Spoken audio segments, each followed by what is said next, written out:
Thanks for two fascinating papers.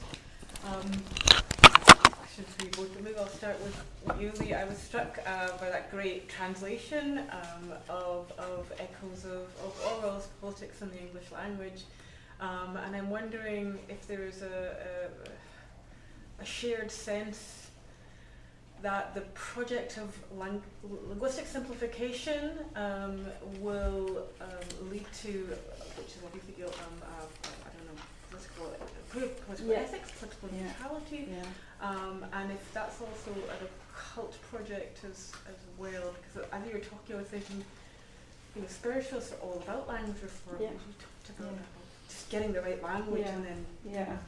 Well, Orwell is interesting in relation to Basic English because lots of people have seen Newspeak in 1984 as a sort of dig at Basic English. Because, and in there, of course, the reduction of language, the whole function of it is to reduce the possibility of thought and eliminate the possibility of a kind of thought. But in fact, Orwell was really interested in Basic English, and he had a sort of sporadic correspondence with Ogden. And he got one of Ogden's main Basic Englishers, who's called, I can't remember her first name, Lockhart, onto the BBC in the early 40s. And, Orwell said, I had to try really hard because, the BBC's not interested in Basic English, but he got her on. He also wanted to write, during the war,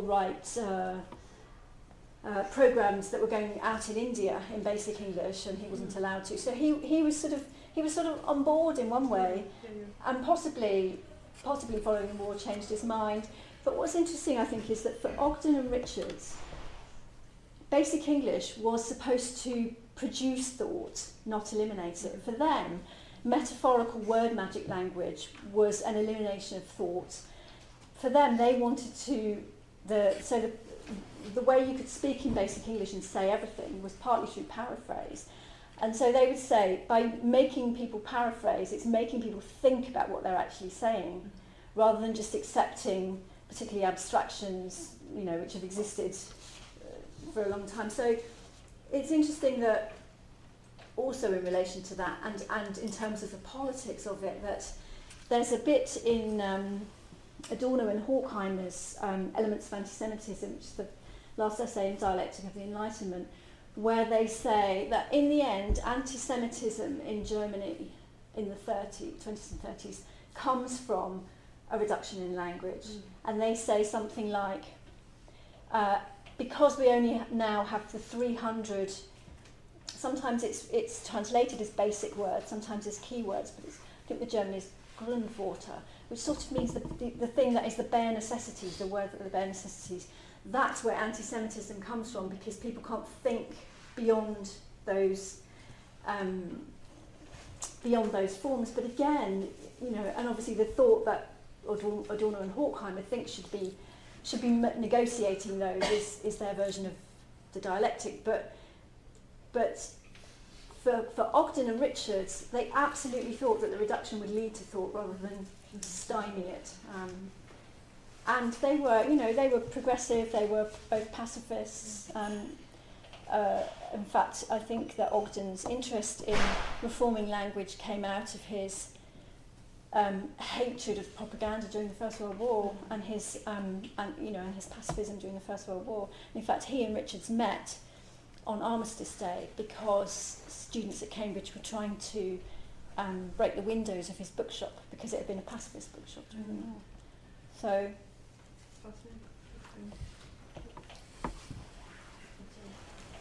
So just a quick follow-up to that, I was wondering if you'd come across anything about whether some languages were more prone to word magic than other languages, and if translation itself introduced a type of word magic. Well, the reason why Ogden thought English was a good, was the best language of origin for this reduced language was because it's not inflected, or it's barely inflected. And inflection appears to be, in a lot of the sort of scientific rationalising attitudes to language in between the wars, inflection is the enemy. And I think it's because it sticks words, it sticks things together. Its morphology is to to change words and to make them grow and to stick things on them, rather than using word order to bring sense. And that kind of compounding of words, that kind of taking words away from their sort of their root, is bad for Ogden, which again makes it even stranger that he's interested in Finnegan's Wake, which is portmanteau words, compound words. Simone, I noticed that both of your examples, Palladio's, I guess, exposure happened in the United States, and I was wondering about other examples. I was wondering how important the American context is, if it is important at all, for the exposure. I'm wondering, as somebody in the United States now, we go back to the 18th century and we expose the British trying to tax us with no representation. We have this long sense that Europeans are just trying to do something kind of magical and unrepresentative in America. So this woman, Palladio, comes over, and suddenly, universities and others are involved. But was she exposed in Europe as well? Did she return to Europe and regain her reputation? And does nationality play a role? Yeah, a good question, because actually, I think the story of Palladino is particularly fascinating and interesting, also because she was from southern Italy. She was from Bari originally, and then she actually grew up. Most of her childhood was in Naples, and and she was a very very poor origin. She was working as a servant when she was a child in a house, and then she developed this humanistic power and inclinations, and she became really a kind of international figure. And she traveled all around the world, so Europe. So she was in France, she was in the United Kingdom, she was in Germany. She was in Poland. So she really traveled around, and so there is a kind of transnational dimension of her. And so in the United States, she was also exposed in other times. So, well, first, an interesting thing is that she became very famous because she converted Lombroso, the very famous Italian psychologist. Spiritually, this became so Lombroso was internationally famous. So this gave her a kind of reputation also abroad. But I think that in the United States, so more than Europe was about Italy, because it was a moment also of when there was also immigration and she was really portrayed as a very clear Italian. So, for instance, reports in the press so really underlined her Italian character. That she was being seen making spaghetti in the streets in Naples. So it's a lot about. I think it is interesting that when she was exposed, I mean, I'm very sympathetic to her figure, because she was in these rooms, often with a lot of male men, and she couldn't speak English, so she was very vulnerable. When she was caught, it was quite of at the same time in a way dramatic, this thing. Although she might have really cheated and so, but which is beyond the point of my research actually. But I'm just really interested in the way that gender and Americanness come into the story. This is a place of enlightenment. We'll expose this, Mediterranean fraud. When a woman, I didn't realize she didn't speak English. That must be really interesting. Yes, she had a manager. She had an American manager, so she had them. But yeah, it wasn't. So she wasn't. And the voice also was the manager was talking for her. Wow. And this autobiography is clearly Ghost written. So. Maybe it was written by, probably by a professional writer. I don't know by whom. So. This also, Simone, I was wondering, you talked about the concept of the suspension of belief, and you compared it to the suspension of disbelief. Suspension of disbelief when you're reading science fiction or something supernatural thing. And then the suspension of belief you were talking about with contemporary artificial intelligence, if I recall correctly, right? And so I'm wondering if you can clarify just a little bit again, the suspension of belief. I was wondering particularly whether it can be transposed back onto, let's say, something like seances or spiritualist events, or would they be more akin to the suspension of belief that you described when you were talking about AI than the suspension of disbelief? Do you understand? Like, so I'm kind of bringing in this third element of the seance, and I'm not quite like, it feels like it's more like a suspension of belief, but I don't know if I'm following the logic of what suspension of belief is correctly. So I think you could clarify that. Thank you for the question. Like, well, first, like in artificial intelligence research, they actually took up so different ways to try to understand this issue of how people project into these artificial agents, yeah. And now also this can be exploited by programmers and the technology to make certain effects, yeah, in the interaction. For example, to look like a human or so. And so some also use this idea of suspension of disbelief to describe artificial intelligence and so on. And but then in many cases, so recently, like computer scientists noted that when users don't have evidence that this is not human, if they hear the voice or if they communicate, so they tend to presume that this is human. Yeah? Okay. So there's it breaks when this something that contrasts with this interpretation happens.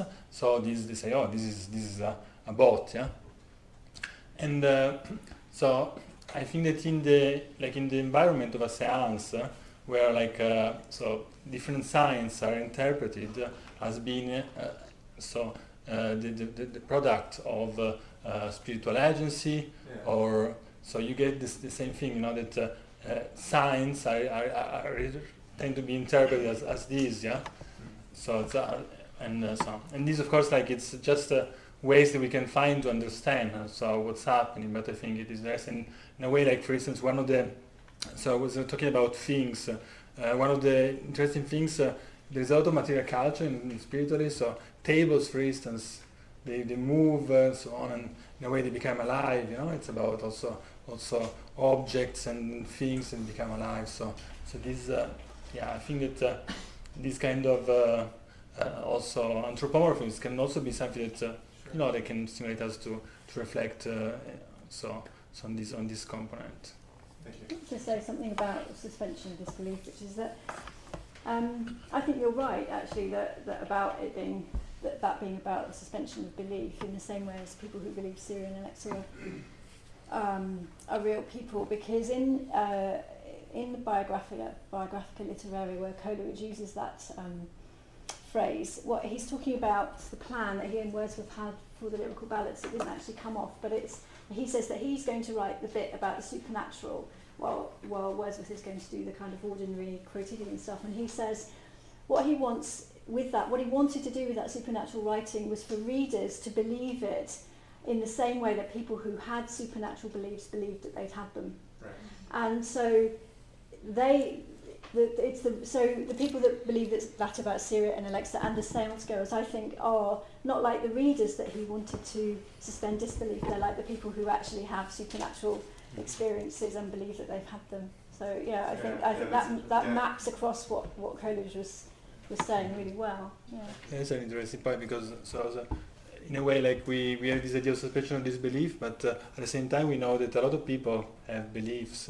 So, for instance, if you think about even horror movies, they actually use this dimension. If they're real, because also, for instance, the Exorcist, they use in the marketing. So the fact that the exorcism was practiced in the Catholic Church, and so also other, like the Blair Witch Project, they use all this idea that it couldn't be true. So actually, this idea of suspension of disbelief is, it's so. Can I just ask Leigh a very brief question, I suppose, in that many of the ideas in that talk reminded me, as you said, of linguistic hygiene, and how that relates to hollowing out of phrases, of stripping back language into some sort of essential, powerful medium. It made me think of the sort of gendered dimensions of this debate as well, not just with Joyce, but in someone like Hope Merlis, who craves the hollow phrase at the beginning of Paris. She's trying to have some sort of occult experience of walking the streets of Paris, and in order to do so, she craves this idea of a hollow phrase, which is sort of Jane Harrison's idea of using a shout or an interjection or a word which combines subject and object. So what Merlis is really after there is some absolute fierce economy of expression that will represent a kind of queer, gendered subjectivity, her own sort of rightly identity. And I wondered what you felt about that in relation to that particular poem, because often the hollow phrase is connected to marketing and advertising and the slogans of tobacco. Nowadays it's used in marketing as well. When we talk of things like Toyota Celica or Ford Cortina, these advertising slogans have their own inbuilt lyricism and poetry, and I wondered if that's the best representation of word magic that we currently have, the way advertising has been able to manipulate the hollow phrase in that way. That's I can't remember the name of the article, but that's Raymond Williams' argument about advertising, isn't it? That it's magical language. I think it's a really interesting question and really complicated in a period that exactly those linguistic techniques which modernist writers are using to take writing away from reference but still make it powerful and produce things in the world, that that the language itself is producing effects. It's not a describing language, it's a kind of creating language, is of course happening at the same time as language being assimilated by advertising and PR and all the rest of it through the time. I think it is the same. I think probably it is the same structurally. It's the same attitude to and use of language, but of course you could say that what stops modernist writing turning into advertising slogans is that it's so hard to read. that it's kind of pushing it even further, really, and pushing that kind of magicking of language even further. And so you could say that structurally the same thing is going on in advertising in the 1930s as in Finnegan's Wake. But advertising language wants us to read it, get it immediately, and then forget it. Forget that we've read it and just believe the thing that it's told us to believe. Whereas Finnegan's Wake, the work of reading, the work of deciphering, stops that. That kind of short-cutting, I suppose. It's hard labour, isn't it? Yeah. Yeah, so it kind of undermines that kind of idea that's sort of central to lots of capitalist practices, that actually things are easy when they're not. Did I understand this correctly? Ogden's original idea was to reduce conflict through language. Did they follow up on that? Did they make any experiments with that at all? Well, the idea was that everyone would speak basic English, and then we would all understand each other perfectly, and so that we wouldn't come to blows. And that they argued that in earnest and seriously, and it was reasonably successful, basic English. As there were lots of people signed up to it. It was taught extensively in China. Aya Richards spent a long time in China, kind of proselytising, and in the States, in fact, proselytising for basic English. In fact, it still exists as a mode of teaching English in China. And in one of the signatories to the sort of Basic English Manifesto was H.G. Wells, unsurprisingly. And in The State of Things to Come, his sort of History of the Future from 1933, he says in there, at some point in the 20th century, Basic English became the lingua franca of the world, and that led to a different universal language, but one, and it's part of this kind of static, perfect utopian state that happens in the 21st century in the shape of things to come. But what he says about Ogden in there is that Ogden was working on this kind of language reform. At the same time, Joyce was working on his own his own new language, but he says, you know, Ogden's language basically brought about world peace, whereas Joyce's ended in, I think the words he used are the gibberings of a lunatic. So there were, you know, it was they believed it, and other people believed it as well, that a rational, efficient, simplified language could lead to utopia. Is that something Fraser has said? You mentioned he cited Fraser as one of them. How he explains word magic. Well, Fraser never says that, but I think the link between Fraser and later claims about a kind of rationalised language is really about positivist beliefs, really. That Fraser, you know, what was going to defeat language for Fraser was scientific positivism, and in kind of logical positivism from Russell on, you get that what's linked to that is to try and develop a language that's true. It doesn't say things that aren't true, that can't create things that, you know, can't speak things that don't exist or aren't true. And there's a very strong, and of course early Wittgenstein is paid up to that as well. Okay. I was wondering if, because of his being an anthropologist, maybe that's something that Fraser had discovered, or that, no, maybe you didn't read about that. No, but in the original edition, I think actually in all editions of The Meaning of Meaning, there's an appendix written by Malinowski, where he sort of makes the link between the argument that Fraser makes and Basic English. So he does the work that Fraser didn't do in anthropological terms. Yeah. Thank you.